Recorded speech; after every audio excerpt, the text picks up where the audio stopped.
میرا خیال میں اب آگے اس کے لیے بھی اپیل کے اور ایسے فورمز موجود ہوں گے. اپنے طور پہ تاریخی فیصلہ ہے اور میں سمجھتا ہوں کہ سب کو توبہ بھی کرنا چاہیے اور اپنا زندگی کو ایسے گزارنا چاہیے، خاص طور پہ وہ لوگ جن کو کسی نہ کسی وجہ سے اللہ تعالیٰ کبھی آپ کو کوئی موقع دیتا ہے، اختیار دیتا ہے، ذمہ داری دیتا ہے، تو اس ذمہ داری کو آپ کو صحیح انداز میں اس پہ عمل درآمد کرنا چاہیے. سر اس سے جڑا ہوا ایک سوال ہے، ماضی میں لیفٹیننٹ جنرل شجاع پاشا اور ظہیر الاسلام پر بھی اسی طرح کے الزامات تھے کہ وہ پولیٹیکل انجینئرنگ کرتے ہیں، سیاسی سرگرمیوں میں ملوث ہیں. آپ سمجھتے ہیں کہ ان کو بھی اس طرح کا ان کا بھی ٹرائل ہونا چاہیے؟ میرے خیال میں ان میں سے ایک کے خلاف تو ٹرائل ہوا تھا اور سزا ایٹسٹرا بھی ہوا تھا، دوسرا کے خلاف ابھی تک نہیں ہوا. میں کسی انڈیویجول کے بارے میں یا کسی اسپیسیفک کیس کے بارے میں تبصرہ نہیں کرنا چاہوں گا، مگر میں سمجھتا ہوں کہ آج کا فیصلہ تاریخی ہے اور وہ ضرور ایسے راستے کھولیں گے. ایک تو ایک واضح پیغام بھیجیں گے کہ جس قسم کی مداخلت، جس قسم کی غیر ذمہ دارانہ کام جنرل فیض صاحب کر رہے تھے، امید یہ ہے اس فیصلے سے، اور اگر اس فیصلے سے پہ عمل درآمد ہوتا ہے کہ آگے جا کے ایک ایسا پیغام ہوگا کہ اس قسم کے غلطیاں مزید نہ کیا جائے. سر 27ویں ترمیم میں NFC وارڈ کو آپ کی شکایت ہوا پہ نکلوائی ہے، اب دوبارہ بات ہو رہی ہے کہ 28ویں ترمیم آ رہی ہے اور 28ویں ترمیم میں نئے صوبے اور یہ NFC وارڈ کو دوبارہ کہا جا رہا ہے کہ آ رہے ہیں. اگر یہ 28ویں ترمیم آتی ہے اور دونوں چیزیں آتی ہیں، کیا آپ حمایت کریں گے؟ جہاں تک 27th امینڈمنٹ کی بات ہے، پاکستان پیپلز پارٹی سمجھتی ہے کہ اس میں ہمارے لیے تو سب سے بڑا کامیابی یہ تھا کہ ہم نے جو چارٹر آف ڈیموکریسی میں وعدہ کیا تھا شہید محترمہ بینظیر بھٹو اور نواز شریف صاحب کی دستخط کے مطابق کہ ہم آئینی عدالت بنائیں گے، وہ آئینی عدالت بھی ہم نے بنایا.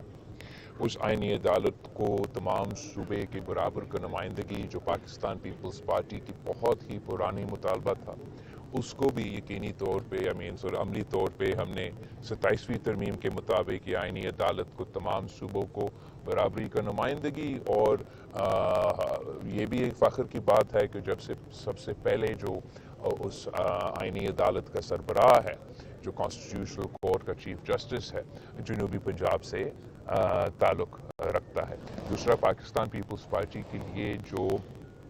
ہم سمجھتے ہیں سیاسی طور پہ ہماری منشور کی جیت ہے، ہمارا نظریہ کی جیت ہے، وہ یہ کہ جو وفاقی حکومت کی تجویز تھا یا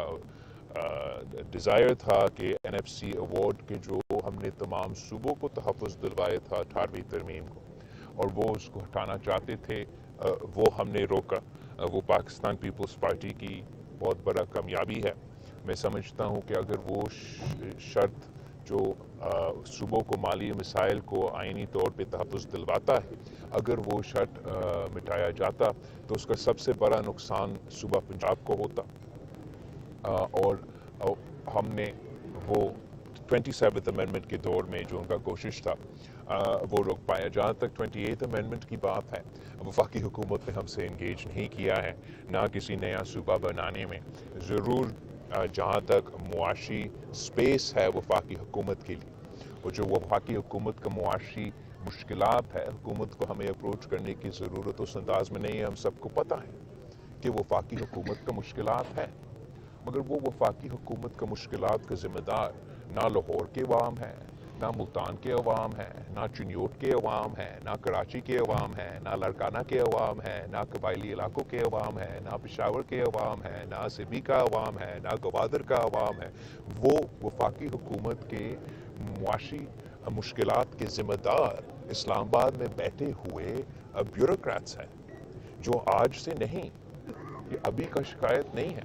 سالوں سال ہر سال FBR اپنا فائنینشل ٹارگیٹس مس کرتے ہیں. تو یہ سوچ کہ FBR کی کمزوریاں، FBR کی غلطیاں کا بوجھ لاہور کے عوام کو اٹھانا چاہیے یا کسی اور صوبے کے عوام کو اٹھانا چاہیے، اس کا بالکل پاکستان پیپلز پارٹی مخالفت کر رہی ہے اور کرتی رہیں گی.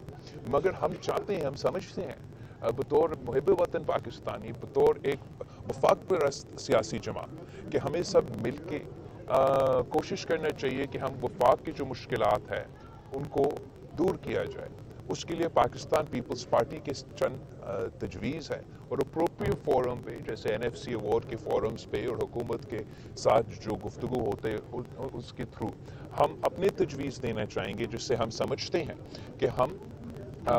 صوبے کے اختیارات کم کیے بغیر، صوبے کے مالی ذمہ داریاں کم کیے بغیر ہم سب مل کے وفاق کی یہ معاشی مشکلات دور کر سکتے ہیں، اور اس پہ انشاءاللہ تعالیٰ پاکستان پیپلز پارٹی کام کرتی رہے گی. اس وقت جو پولیٹیکل انسٹیبلٹی ہے، ابھی ہم دیکھتے ہیں کہ کوئی فورن ڈائریکٹ انویسٹمنٹ پاکستان میں نہیں ہے. سوری کوئی فورن ڈائریکٹ انویسٹمنٹ پاکستان میں نہیں آئی، جبکہ ہم پرائم منسٹر کی ہر دوسری اسپیچ میں یہ سنتے ہیں کہ پاکستان کی معیشت جو ہے وہ ٹیک آف کرنے والی ہے، لیکن ایسا ہو نہیں پا رہا. پاکستان کے عوام آپ جگہ جگہ گئے ہیں، دیکھا ہے کس قدر مشکلات کا شکار ہیں. کب ایسا پاسبل ہوگا کہ پاکستان کی معاشی اس وقت جو سچویشن چل رہی ہے اس سے باہر نکل سکے گا اور ہماری جو ایکسپورٹس ہیں وہ کچھ بہتر ہوں گی تاکہ عام لوگ جو ہیں ان کی کچھ زندگی بہتر ہو؟ جہاں تک معاشی صورتحال ہے، عوام کے پاس معاشی مشکلات تو موجود ضرور ہیں، مگر حکومت کی یہ موقف کہ انہوں نے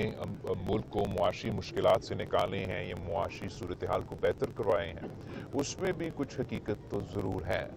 جب PDM نے حکومت سنبھالا تو اس وقت ملک جو ہے وہ ڈیفالٹ ہوتا جا رہا تھا، اور جو معاشی مشکلات تب تھے، جو مہنگائی کا طوفان تب تھا، جو بے روزگاری کے مشکلات تب تھے، وہ تو عروج پہ تھے. اور آپ کو ہم سب کو یہ ماننا پڑے گا کہ شہباز شریف صاحب نے اور ان کی ٹیم نے معاشی پوزیشن سے ان مشکلات سے ہمیں نکالے. اب جہاں تک فورن ڈائریکٹ انویسٹمنٹ کی سوال ہے،